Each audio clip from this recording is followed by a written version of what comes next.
నారా లోకేష్ గారు. మీ విద్యామంత్రి గారు సెలెక్ట్ చేశారు ఈ యూనిఫామ్, ఈ కలర్స్, ఈ డ్రెస్ బాగుందా? చెప్పండి. అలాగే మీ బ్యాగ్, స్కూల్ బ్యాగ్ బాగుందా? ఇంకా షూస్ రాలేదేమో. బుక్స్ అవి బాగున్నాయా? అన్నీ కూడా స్వయంగా ఆయనే కొంచెం ఇంట్రెస్ట్ తీసుకున్నారు.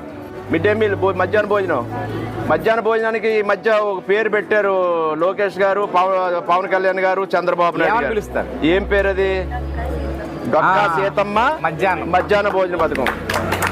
డొక్కా సీతమ్మ గారు ఎక్కడ వారో తెలుసా మీకు? ఏ ఊరు?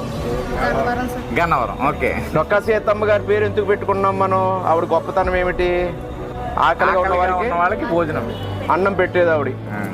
చాలా మంది బాటసారులు ఆ రోజుల్లో ఇవన్నీ లేవు కదా, పూర్వకాలం హోటల్స్ అవి లేవు కదా. వాళ్ళు నడుచుకుంటా వెళ్ళి అమ్మ మాకు భోజనానికి నీ ఇంటికి వచ్చామంటే ఆవిడ ఆ టైం అనేది లేకుండా ఏ టైంలో వచ్చినా వండి ఆవిడ స్వయంగా వండి వార్చి ఆవిడకి అన్నం పెట్టి, కడుపు నిండా అన్నం పెట్టి పంపేవారు. బ్యాగులు బాగున్నాయా? పుస్తకాలు బాగున్నాయా? మధ్యాహ్న భోజనం బాగుందా? టీచర్లు బాగా చదువులు చెప్తున్నారా? సన్నబియ్యంతో సన్న బియ్యమేనా? ఎలా ఉంటుంది మెనూ? మెనూ బాగుంటుందా?